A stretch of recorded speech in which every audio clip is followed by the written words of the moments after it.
order to enter this level of originality, the poet must reach beyond the chorus of chattering voices that people the surface of a culture.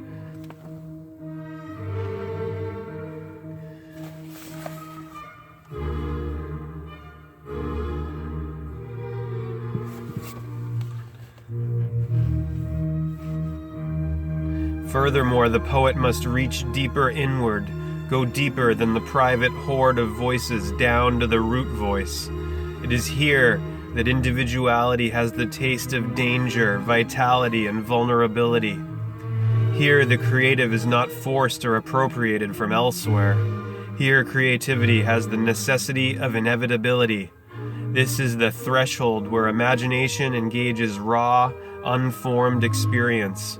This is the sense you have when you read a true poem. You know it could not be other than it is. Itself and its form are one. There is nothing predictable here. For the poet, there is a sense of frightening vulnerability. For anything can come, anything can happen. The unknown outside and the unknown interior can conceive anything. The poet becomes the passing womb for something that wants to be born, wants to become visible and live independently in the world. A true poem has a fully formed, autonomous individuality. Keats says, quote, "Poetry should be great and unobtrusive, a thing which enters into one's soul and does not startle or amaze it with itself, but with its subject." Letter from February 3rd, 1818. Keats. It is interesting that true poetic beauty emerges when the poet is absolutely faithful to the uniqueness of her own voice. Beauty holds faith with the deepest signature of individuality. It graces the passion of individuality when it risks itself beyond its own frontiers, out to where the depth of the abyss calls. The danger of that exposure seems to call beauty. Here the gaze of familiarity falls away and repetition arrests. Something original and new wants to come through. Beauty is individual and original, a presence from the source. She responds to the cry of the original voice. Keats also said, quote, "Poetry should surprise by a fine excess and not by singularity. If poetry comes not as naturally as leaves to a tree, it had better not come at all." Letter from February 27th, 1818. Silence is not just the space or medium through which sound comes. Rather, silence comes to voice in sound. Silence is not just the space or medium through which sound comes. Rather, silence comes to voice in sound. The primeval beauty of silence becomes audible in the elemental music of the earth and in our music of instrument and voice. At the core of the world and at the core of the soul is silence that ripples with the music of beauty and the whisperings of the eternal. While music and its voices sound out the depths of silence and delight our listening, color calls forth the secrets of darkness and light to bring joy to the eye. Chapter 4, The Color of Beauty.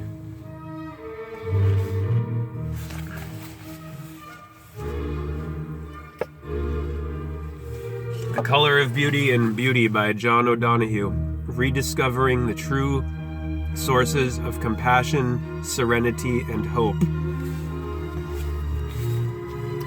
Most people don't look. The gaze that pierces, few have it. What does that gaze pierce? The question mark. Henri Cartier-Bresson. Color is the language of light. It adorns the earth with beauty.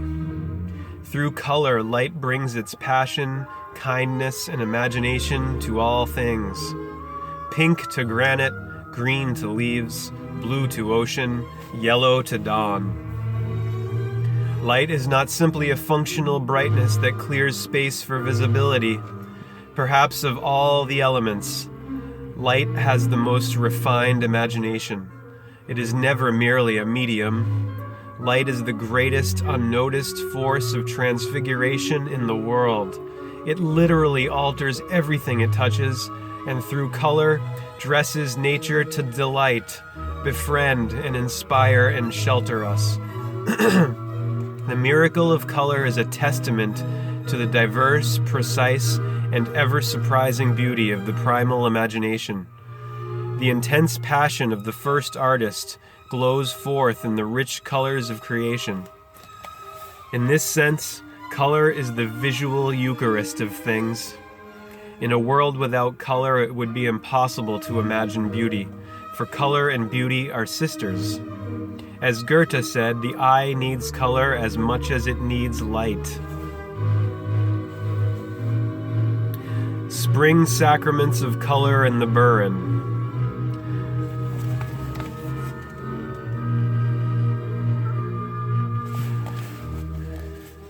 My earliest memories are of the landscape of the Burren in the west of Ireland. The Burren is an ancient kingdom of limestone sculptures carved slowly by rain, wind, and time. Limestone is a living stone. Everywhere light conspires to invest these stone shapes with nuance.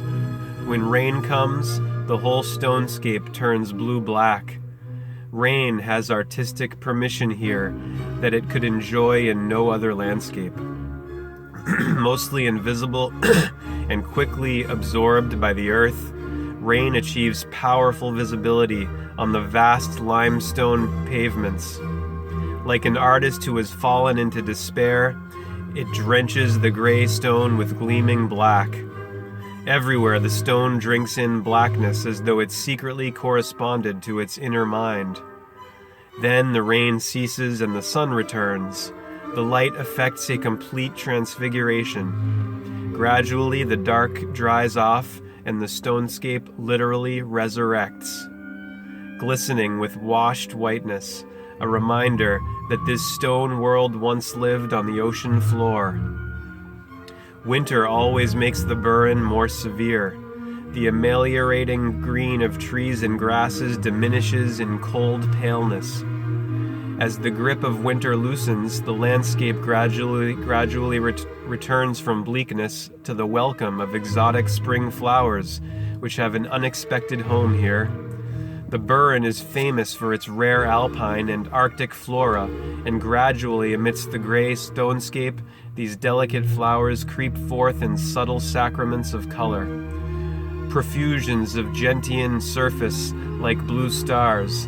White and purple orchids rise to offer their quiet grandeur to view.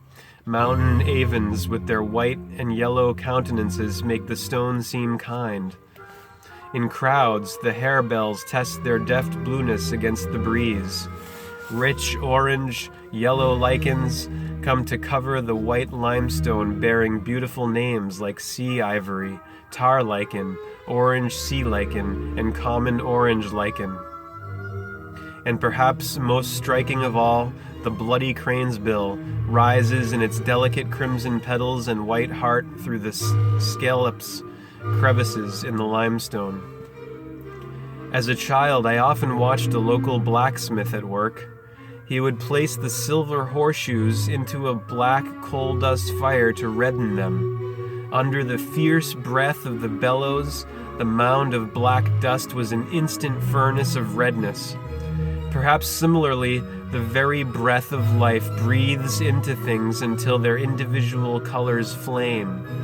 Such is the generosity of air. Self-effacing and unseen, it asks nothing of the eye, yet it offers life to the invisible fields where light can unfold its scriptures of color. We dwell between the air and the earth, guests of that middle kingdom where light and color embrace.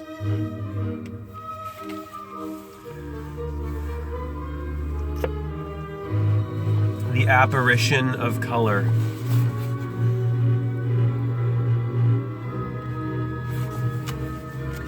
Once while traveling in China, I was on my way to Shanghai Airport. It was a dull morning. The road, suburbs, and landscape were gray and colorless. Even the track and trek of commuters seemed like some underworld parade. It began to rain in slanted layers. Then I noticed a cyclist coming towards me. Attached to the back of his bicycle was a large basket piled high with balls of wool in every color you could imagine. This determined cyclist was like a traveler from another world who transfigured the whole gray suburban landscape with his gentle cargo of blues, yellows, greens, indigos, oranges, purples, and ochres. The presence and experience of color is at the very heart of human life. In a sense, we are created for a life full of color. It is no accident that we abandon the world when the colors vanish and the reign of darkness commences. Night is the land where all the outer colors sleep. We awaken and return to the world when the colors return at dawn. There is a beautiful word in Irish for this, luisni, the first blush of light before dawn breaks. Gradually, the colored horizon of dawn gives way to daylight. The rainbow as prism.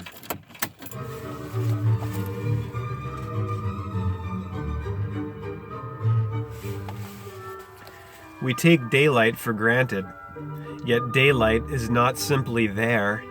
It is an event, a smooth, all-pervasive happening.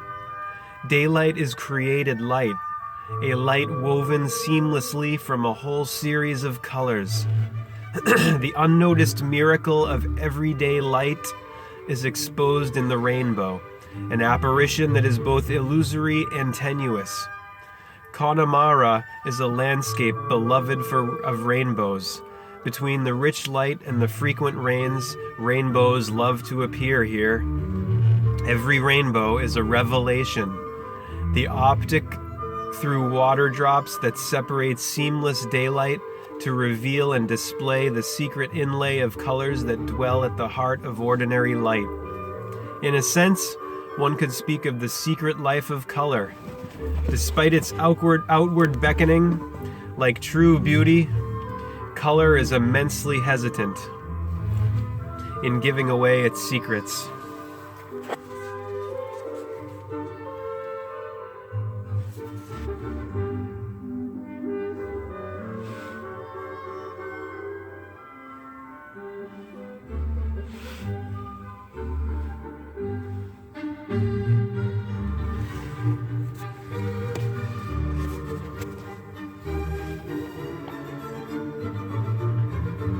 In a sense, one could speak of the secret life of color.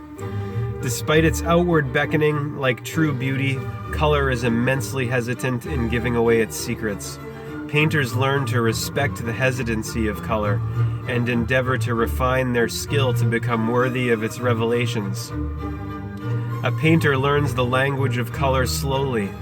As in learning any language, you struggle for a long time outside the language. There is a willed deliberateness to how you sequence the strange words to make a sentence. Then one day the language lets you in to where the words dance to your thoughts with ease and fluency. Perhaps for a painter too, there is a day when color lets him in, when his palette sings with synergy and delight. For the artist Paul Klee, that day happened during a trip to Tunisia in 1914. He wrote, "Color possesses me. I don't have to pursue it. It will possess me always. I know it. That is the meaning of this happy hour. Color and I are one. I am a painter." The attempt to understand and explain color has always fascinated the human mind. In classical times, Aristotle's theory held that color belonged objectively to things. This understanding held sway until the 17th century. One day in his room, a young Isaac Newton was experimenting with light.